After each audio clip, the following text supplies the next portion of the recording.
Radha Vallabh Shri Harivansh everyone. आज हम लिखेंगे सेल सिग्नलिंग और कम्युनिकेशन के बारे में। तो ये टू सेल्स हमारे पास है। ये वाला सेल इस सेल को सिग्नल भेज सकता है और ये वाला सेल इस सेल को सिग्नल भेज सकता है। अगर ये वाला सेल इस सेल को सिग्नल भेजेगा तो फिर ये सेल क्या करेगा?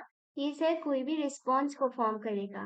तो जब किसी सेल को सिग्नल मिलता है तो वो सेल कोई ना कोई रिस्पॉन्स करता है। अब जो सिग्नलिंग होती है वो दो प्रकार की होती है। सेल्स के बीच में सिग्नलिंग दो प्रकार की होती है। एक होती है डायरेक्ट सिग्नलिंग और दूसरी होती है इनडायरेक्ट सिग्नलिंग। डायरेक्ट सिग्नलिंग और इनडायरेक्ट सिग्नलिंग। सबसे पहले हम देखते हैं डायरेक्ट सिग्नलिंग क्या होती है। तो डायरेक्ट सिग्नलिंग में दो सेल्स के बीच में डायरेक्ट कॉन्टैक्ट होता है। जब दो सेल्स के बीच में डायरेक्ट कॉन्टैक्ट होता है तो उसे डायरेक्ट सिग्नलिंग कहते हैं। दो सेल्स के बीच में फिजिकल कॉन्टैक्ट होना चाहिए। अब ये दो सेल्स हैं, इनके बीच में अगर फिजिकल कांटेक्ट होगा तो इस टाइप की सिग्नलिंग को डायरेक्ट सिग्नलिंग कहा जाता है। जैसे कि यहाँ पे एक लिगेंड होना चाहिए और दूसरा रिसेप्टर होना चाहिए। इनके बीच में इंटरेक्शन होना चाहिए। इस सेल के पास में लिगेंड है, इस सेल के पास में रिसेप्टर है। लिगेंड को डेल्टा भी कहते हैं, डेल्टा, और रिसेप्टर को नॉच भी कहते हैं। इसीलिए इस टाइप की सिग्नलिंग को डेल्टा नॉच सिग्नलिंग भी कहते हैं। अब इसकी कुछ एग्जांपल्स है, जैसे कि यहाँ पे लैक2 हो सकता है और यहाँ पे लिन12 हो सकता है। लैक2 लिन12 हो सकता है। सिमिलरली यहाँ पे फास्ट लिगेंड हो सकता है और डेथ रिसेप्टर हो सकता है। यहाँ पे फास्ट लिगेंड हो सकता है, यहाँ पे डेथ रिसेप्टर हो सकता है। सिमिलरली एक और एग्जांपल है, यहाँ पे APX1 हो सकता है, APX1, और यहाँ पे हो सकता है GLP1। डायरेक्ट सिग्नलिंग को जक्स्टाक्राइन इंटरैक्शन भी कहा जाता है। इसका एक और नाम जक्स्टाक्राइन इंटरैक्शन या फिर डेल्टा नॉच सिग्नलिंग होता है। यहाँ पे लिगेंड होता है और यहाँ पे रिसेप्टर होता है। ये दोनों के दोनों यहाँ पे ट्रांस मेम्ब्रेन प्रोटीन्स होते हैं। ये दोनों के दोनों ट्रांस मेम्ब्रेन प्रोटीन होते हैं। नेक्स्ट जो सिग्नलिंग होती है उसे इनडायरेक्ट सिग्नलिंग कहते हैं। अब इनडायरेक्ट सिग्नलिंग जो होगी वो डायरेक्ट से डिफरेंट होगी। यहाँ पे कोई भी ऐसा फिजिकल कांटेक्ट नहीं देखने को मिलेगा। यहाँ पे एक जो सेल होगा वो सिग्नलिंग मॉलिक्यूल्स रिलीज करेगा। तो ये वाला जो सेल है वो सिग्नलिंग मॉलिक्यूल्स रिलीज करेगा। तो रिलीज करने के लिए पहले इसे बनाना भी पड़ेगा। तो ये सेल जो होगा वो पहले सिंथेसिस करेगा सिग्नल्स की। सिंथेसिस करने के बाद ये वाला सेल सिग्नल्स को रिलीज भी करेगा। अब जब सिग्नल्स रिलीज हो गए तो ये वाला सेल क्या करेगा? इसके पास में रिसेप्टर प्रेजेंट है, ये रहा रिसेप्टर। ये सिग्नल मॉलिक्यूल्स इस रिसेप्टर पे जाके बाइंड करेंगे। तो अब जब सिग्नल बाइंड कर गया तो अब इस सेल को कोई ना कोई रिस्पॉन्स भी परफॉर्म करना पड़ेगा। तो ये रिस्पॉन्स परफॉर्म करेगा। तो यहाँ पे हमें सिग्नल्स देखने को मिल रहा है। यहाँ पे ऐसा कुछ नहीं था, यहाँ पे फिजिकल इंटरेक्शन था। यहाँ पे से सिग्नल्स होते हैं और ये सिग्नल्स होते हैं वो फ्री फॉर्म में होते हैं, बाहर सिक्रीट होते हैं। ये मॉलिक्यूल्स हैं, फ्री सिक्रीटेड मॉलिक्यूल्स। अब जो इनडायरेक्ट सिग्नलिंग है वो 3 प्रकार की होती है। आप इसे 3 प्रकार में बांट सकते हो। एक होती है ऑटोक्राइन सिग्नलिंग, पैराक्राइन सिग्नलिंग और एंडोक्राइन सिग्नलिंग। अब हम इन्हें एक-एक देखेंगे। Autocrine, paracrine, endocrine signalling. Autocrine signalling में क्या होता है? जैसे ये एक सेल है, ये सेल क्या करता है? सिग्नल मॉलिक्यूल जो होता है ना, सिग्नल, उसका सिंथेसिस करता है और फिर बाहर रिलीज कर देता है सिग्नल को। तो इस सेल ने सिग्नल बनाया, बाहर रिलीज कर दिया। अब सिग्नल बाहर आने के बाद इसी के रिसेप्टर से बाइंड कर जाता है। इसके पास में रिसेप्टर है, इसी से सिग्नल बाइंड कर गया। अब सिग्नल से रिसेप्टर से सिग्नल बाइंड किया तो सेल को कोई ना कोई रिस्पॉन्स भी परफॉर्म करना पड़ेगा। तो इसे ऑटोक्राइन कहते हैं कि सेल ने खुद ने पहले तो सिग्नल रिलीज किया और वो जो सिग्नल था इसके खुद ही के रिसेप्टर पे जाके बाइंड हो गया और इसने उस सिग्नल ने इसको इसी सेल को वापस से एक्टिवेट कर दिया। इस टाइप की सिग्नलिंग को ऑटोक्राइन सिग्नलिंग कहा जाता है। इसके एग्जाम्पल्स भी होते हैं, जैसे कि पहला एग्जाम्पल है, यहाँ पे आपको ये टी सेल देखने को मिल रहा है। इस सेल का नाम है टी सेल। इस टी सेल ने एक सिग्नल बाहर निकाला है, सिग्नल रिलीज किया है और इस सिग्नल का नाम है IL-2। IL-2 को इंटरल्यूकिन 2 भी कहते हैं। इंटरल्यूकिन 2 सिग्नल इसने बाहर निकाला। अब ये सिग्नल इसके खुद ही के रिसेप्टर से बाइंड करता है। जब ये सिग्नल इसके रिसेप्टर से बाइंड करेगा तो अब ये टी सेल कोई ना कोई रिस्पॉन्स शो करेगा। तो टी सेल क्या करता है? प्रोलिफरेट करने लग जाता है। टी सेल्स क्या रिस्पॉन्स शो करता है? प्रोलिफरेशन देखने को मिलता है। सिमिलरली नेक्स्ट एग्जाम्पल है कैंसर सेल्स। कैंसर सेल्स भी ऑटोक्राइन सिग्नलिंग शो करते हैं। तब कैंसर सेल्स क्या करेंगे? Cancer cells growth factors produce करते हैं। ये कैंसर सेल्स ने ग्रोथ फैक्टर बाहर रिलीज कर दिए।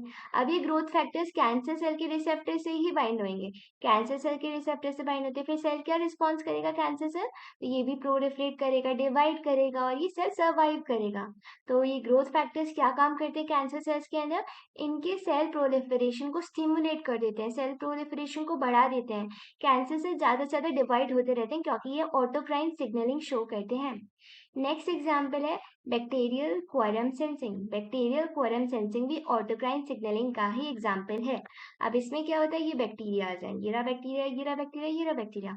अब ये बैक्टीरिया सिग्नल रिलीज करते हैं और ये सिग्नल्स यहीं पे रिसेप्टर से बाइंड करके रिस्पॉन्स शो करेंगे। पर अभी ये सिग्नल्स रिस्पॉन्स शो नहीं कर रहे हैं, ये सिग्नल्स रिलीज होते रहेंगे, रिलीज होते रहेंगे, रिलीज होते रहेंगे और एक थ्रीशोल्ड पॉपुलेशन बन जाएगी यहाँ पे बैक्टीरियाज की। थ्रीशोल्ड पॉपुलेशन जब हो जाएगी तभी वो सिग्नल्स जो होंगे इनके रिसेप्टर से बाइंड करेंगे और एक रिस्पॉन्स देखने को मिलेगा। यहाँ पे ऐसे नॉर्मल रिस्पॉन्स नहीं होता है। पहले यहाँ पे एक कंडीशन होती है कि थ्रीशोल्ड पॉपुलेशन, एक पॉपुलेशन रीच करनी होती है, उसके रीच करने के बाद ही रिस्पॉन्स देखने को मिलता है। और ये ऑटोक्राइन सिग्नलिंग का एग्जाम्पल है और इस टाइप की सिग्नलिंग को बैक्टीरियल क्वारम सेंसिंग कहा जाता है। नेक्स्ट टाइप की जो सिग्नलिंग है उसे कहते हैं पैराक्राइन सिग्नलिंग। पैराक्राइन सिग्नलिंग का एक और नाम होता है लोकल सिग्नलिंग। लोकल सिग्नलिंग, ये दो सेल्स है और इनके बीच में सिग्नलिंग देखने को मिलेगी, ये पास पास में प्रेजेंट है, इसलिए इसे लोकल सिग्नलिंग भी कहा जाता है या फिर एडजेसेंट सेल सिग्नलिंग भी कहा जाता है या फिर नेबरिंग सेल सिग्नलिंग। ये दोनों पास पास में, तो नेबरिंग सेल सिग्नलिंग होती है। अब ये वाला जो सेल है वो सिग्नल रिलीज करेगा, तो इस सेल ने सिग्नल रिलीज कर दिया और वो इस सेल के रिसेप्टर से बाइंड करेगा। तो इसने सिग्नल रिलीज किया, इसके रिसेप्टर से ये बाइंड हो गया और अब यहाँ पे एक रिस्पॉन्स देखने को मिलेगा। तो ये जो सिग्नल है, ये जो होता है यहाँ से सिक्रीट हुआ और ये ज्यादा नहीं है, इसकी कॉन्सेंट्रेशन क्या है, ये लो कॉन्सेंट्रेशन ही होती है। और ये सिग्नल जो होता है ना अनस्टेबल होता है, ज्यादा टाइम तक प्रेजेंट नहीं रहेगा, थोड़े टाइम के बाद में डिग्रेड कर जाएगा। तो ये सिग्नल बहुत शॉर्ट पीरियड ऑफ टाइम के लिए सर्वाइव करता है, तो बहुत शॉर्ट पीरियड ऑफ टाइम के लिए सिग्नलिंग देखने को मिलती है। अब यहाँ पे सिग्नल की कुछ एग्जाम्पल्स भी हैं, तो हम देखते हैं कि सिग्नल्स क्या क्या हो सकते हैं, क्या क्या एग्जाम्पल्स हो सकते हैं। तो ये कुछ एग्जाम्पल्स है जिनके नाम है प्रोस्टाग्लैंडीन। प्रोस्टाग्लैंडीन हो गया, प्रोस्टासाइक्लिन हो गया, prostacyclin, leukotriene, leukotriene, serotonin, serotonin, histamine, histamine. ये सब इन सिग्नल्स के एग्जाम्पल हैं और इन सिग्नल्स को लोकल सिग्नलिंग मॉलिक्यूल कहा जाता है क्योंकि ये पैराक्राइन सिग्नलिंग के पार्ट है।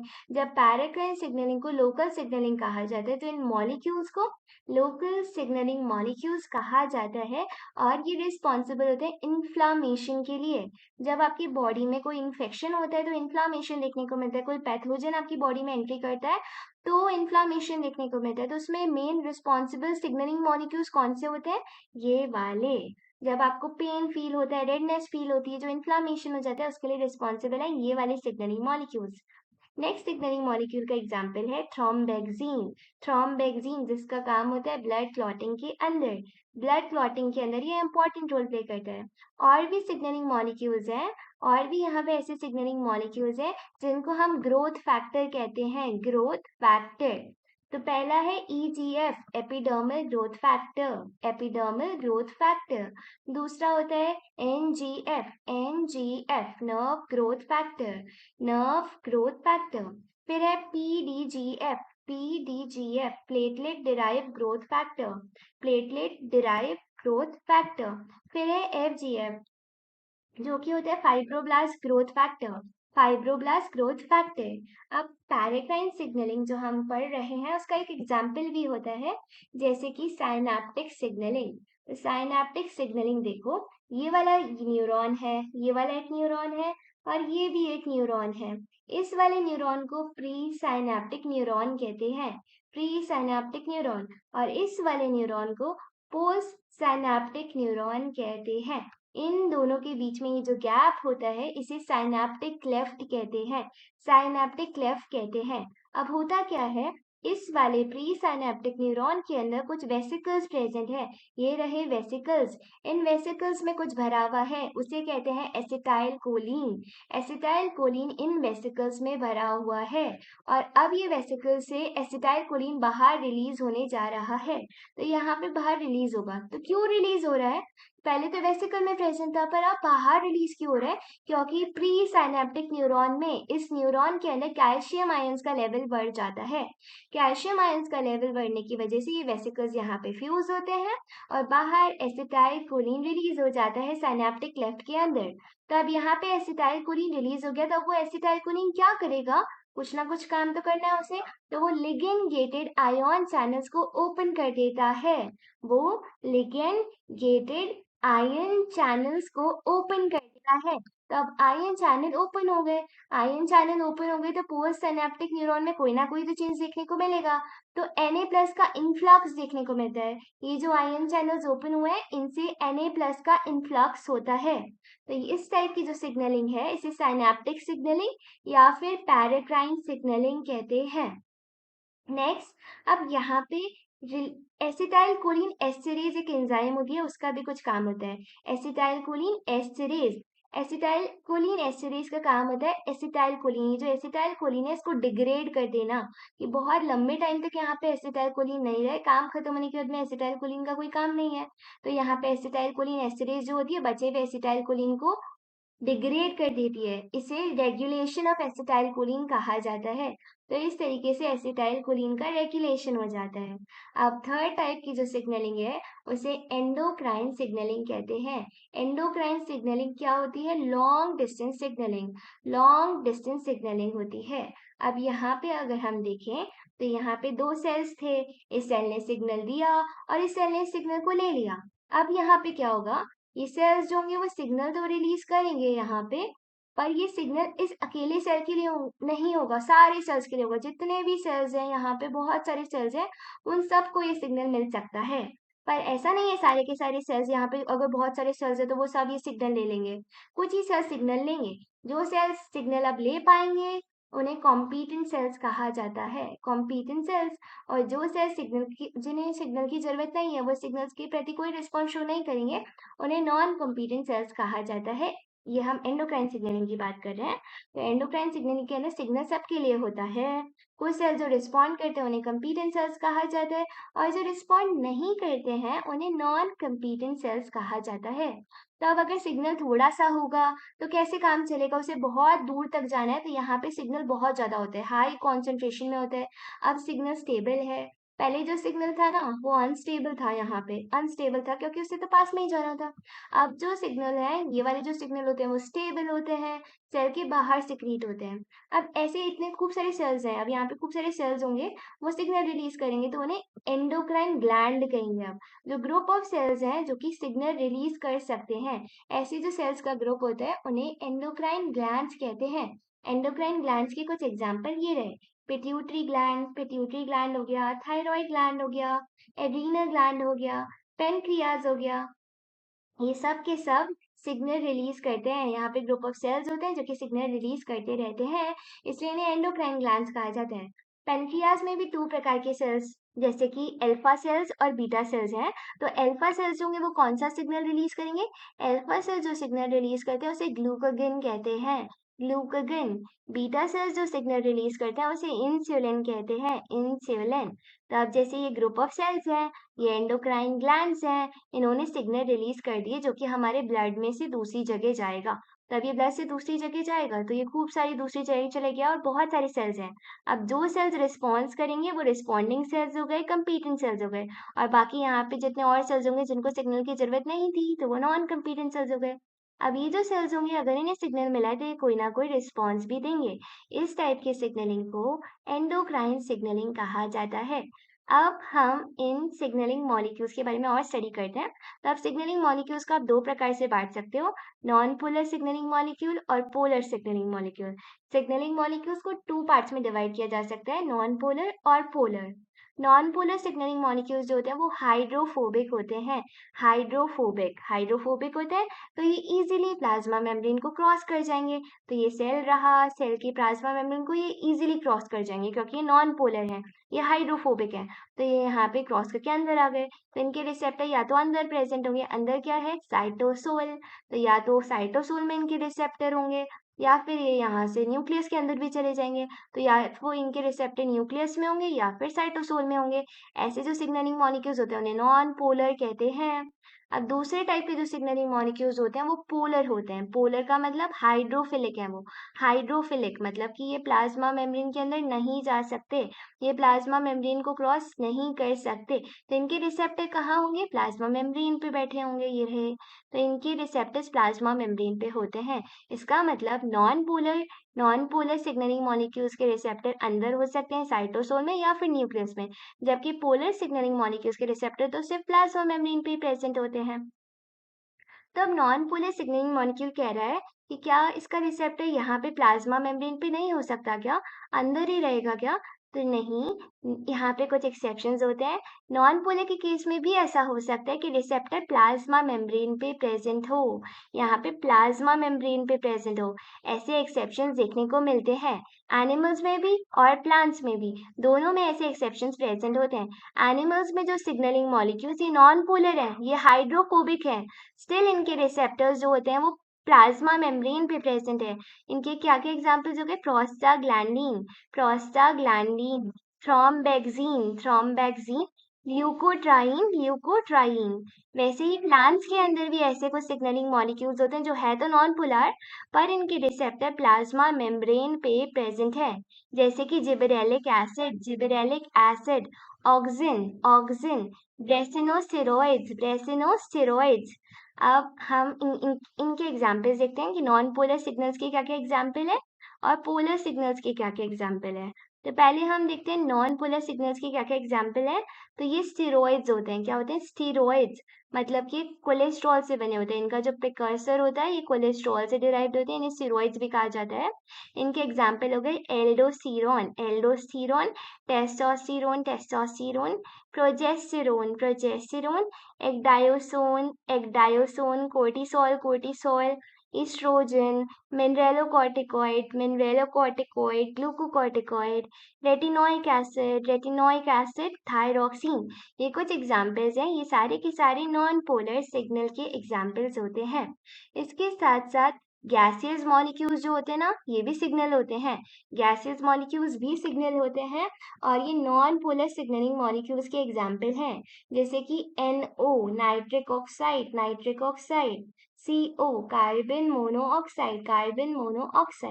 अब हम देखते हैं पोलर सिग्नलिंग मॉलिक्यूल्स के बारे में। अभी तक हमने जो देखे वो नॉन पोलर थे, अब हमें पोलर देखना है। तो पोलर सिग्नलिंग मॉलिक्यूल्स में अमीनो एसिड्स भी आते हैं। अमीनो एसिड भी एज अ सिग्नलिंग मॉलिक्यूल काम कर सकते हैं और इन्हें पोलर कहा जाता है, जैसे कि एस्पार्टिक एसिड और ग्लूटामिक एसिड, ये दोनों के दोनों सिग्नलिंग मॉलिक्यूल्स की तरह काम कर सकते हैं, इन्हें पोलर कहा जाता है। और इन्हें एक्साइटेटरी न्यूरोट्रांसमीटर्स कहा जाता है। क्यों? क्योंकि ये ओपन कर रहे हैं। जब ओपन कर रहे हैं तो इन्हें एक्साइटेटरी कहा जा रहा है। क्या ओपन कर रहे हैं ये? Ligand gated Na+ channel. जब कोई Na+ चैनल को ओपन करता है तो उन्हें एक्साइटेटरी न्यूरोट्रांसमीटर्स कहा जाता है। फिर हमारे पास अमीनो एसिड्स है ग्लाइसिन और गामा गाबा। ये जो होते हैं ये इनहिबिटरी न्यूरोट्रांसमीटर्स कहलाते हैं, क्योंकि ये क्या कर रहे हैं?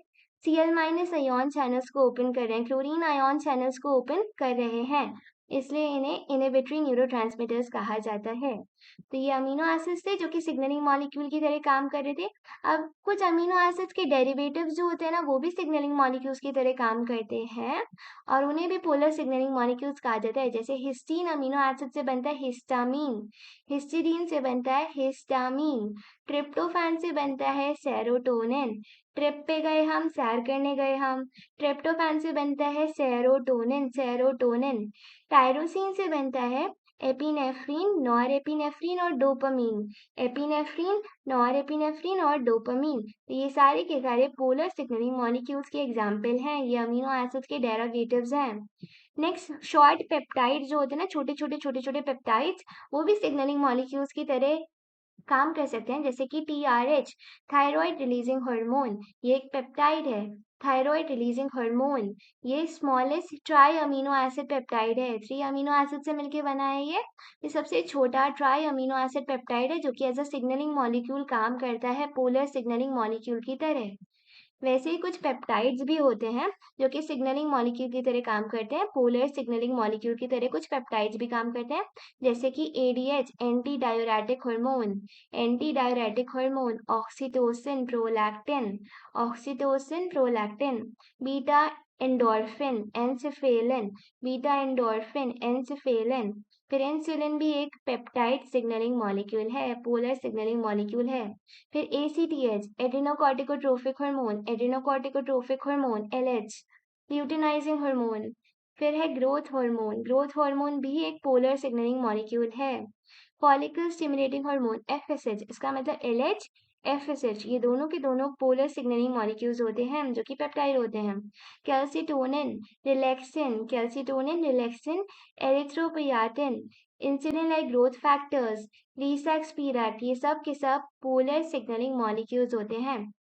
इसके साथ साथ कुछ साइटोकाइंस भी होते हैं जो कि सिग्नलिंग मॉलिक्यूल की तरह काम करते हैं। साइटोकाइंस के एग्जाम्पल हो गए इंटरल्यूकिन 4, 10, 13, ये सब के सब सिग्नलिंग मॉलिक्यूल्स और साइटोकाइंस के अंदर आते हैं। फिर है इंटरफेरॉन्स अल्फा बीटा गामा। फिर है tumour necrosis factor alpha, TGF beta, ये सब के सब पोलर सिग्नलिंग मॉलिक्यूल्स हैं। ट्रांसफॉर्मिंग ग्रोथ फैक्टर बीटा, ये सब के सब साइटोकाइंस हैं और सिग्नलिंग मॉलिक्यूल्स की तरह काम करते हैं। इसके साथ साथ साइक्लिक ईएमपी जो होता है ना, साइक्लिक ईएमपी भी सिग्नल की तरह काम कर सकता है। तो ये किसके अंदर सिग्नल की तरह काम करता है? तो इस ऑर्गेनिज्म के अंदर। स्पेलिंग गलत है, डिक्टियोस्थीलियम डिस्कोइडिनम, इसके अंदर cyclic AMP as a signalling molecule काम करता है। तो यहाँ पे अब तक हमने डिस्कशन किया कि कौन कौन से पोलर सिग्नलिंग मॉलिक्यूल्स के एग्जाम्पल्स थे, कौन कौन से नॉन पोलर सिग्नलिंग मॉलिक्यूल्स के एग्जाम्पल थे। अब हम हमारा आज का लास्ट टॉपिक देते हैं जिसका नाम है के डी वैल्यू, जिसे डिसोसिएशन कांस्टेंट भी कहा जाता है। के डी वैल्यू डिसोसिएशन कांस्टेंट, ये क्या होता है? Concentration of signal required to occupy 50% receptor. अब आपका कोई एक सेल है, जैसे कि ये एक सेल है। अब इसके ऊपर खूब सारे रिसेप्टर्स प्रेजेंट है, तो इनमें से 50% रिसेप्टर, सिर्फ 50% रिसेप्टर को ही ऑक्यूपाई करना है, ओनली 50%। उसके लिए जितने सिग्नल चाहिए ना, उन्हें कहा जाता है केडी वैल्यू। क्या कहा जाता है? KD value. उस कॉन्सेंट्रेशन को कहा जाता है केडी वैल्यू। ठीक है। अब यहाँ पे नई चीज है, के inversely proportional to KD, association constant inversely proportional to dissociation constant. इसका क्या मतलब है कि केडी वैल्यू अगर हाई है, केडी वैल्यू मतलब डिसोसिएशन हाई हो रहा है, सेल से कोई चीज पास में नहीं आ रही है, डिसोसिएट हो रही है, दूर जा रही है, तो मतलब एफिनिटी मतलब दो चीजों का एसोसिएशन होना, पास आना, तो वो तो कम हो गया ना। जब डिसोसिएशन हाई है तो अफिनिटी क्या हो गई? कम हो गई। वैसे अगर केडी वैल्यू लो है, केडी वैल्यू लो मतलब डिसोसिएशन कम हो रहा है, दो चीजें पास में आ रही है, एसोसिएशन हो रहा है, तो एफिनिटी क्या हो जाएगी? हाई। तो ये रिलेशन हमें देखने को मिलता है। इसके साथ साथ एक छोटा सा एग्जाम्पल है कि अगर किसी, मान लो केडी वैल्यू है 10⁻⁻⁸ मोलार, 10⁻⁻8, इसका मतलब कि जब इतनी कॉन्सेंट्रेशन होगी सिग्नल की, इतनी कॉन्सेंट्रेशन होगी, तो हमारा अगर कोई भी एक सेल है तो उसके 50% रिसेप्टर्स ऑक्यूपाई हो जाएंगे। ये इतने सिग्नलिंग मॉलिक्यूल्स 50% रिसेप्टर्स को ऑक्यूपाई कर लेंगे, इसे केडी वैल्यू कहा जाता है।